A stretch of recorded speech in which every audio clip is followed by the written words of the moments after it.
Sila, boa tarde para você. O presidente americano Donald Trump processou o jornal The New York Times por difamação e calúnia. E não é qualquer processo, está pedindo nada menos do que 15 bilhões de dólares em indenização para tratar deste caso Trump versus The New York Times. Priscila Yazbek.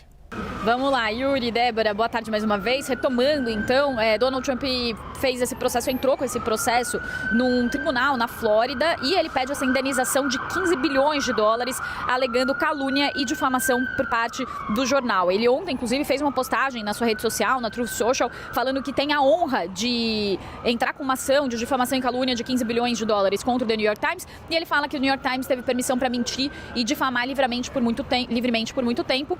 E disse que isso acaba agora, e ele também falou sobre o apoio do jornal à campanha de Kamala Harris em 2024. Essa ação foi movida no Tribunal Distrital dos Estados Unidos para o Distrito Central da Flórida, e ele falou que artigos do New York Times e também um livro publicado por 2 dos seus jornalistas foram elaborados para prejudicar a reputação empresarial, pessoal e política do presidente, e ele fala sobre alguns desses artigos especificamente. E ele fala que o New York Times teve permissão para mentir e difamar livremente por muito tempo, e disse que isso acaba agora, e ele também falou sobre o apoio do jornal à campanha de Kamala Harris em 2024. Essa ação foi movida no Tribunal Distrital dos Estados Unidos para o Distrito Central da Flórida, e ele falou que artigos do New York Times e também um livro publicado por 2 dos seus jornalistas foram elaborados para prejudicar a reputação empresarial, pessoal e política do presidente. E ele faz referência no processo a um artigo de outubro de 2024 que falava sobre como nenhum outro candidato às eleições nos Estados Unidos tinham sido acusado de irregularidades tantas vezes. Também um outro artigo falando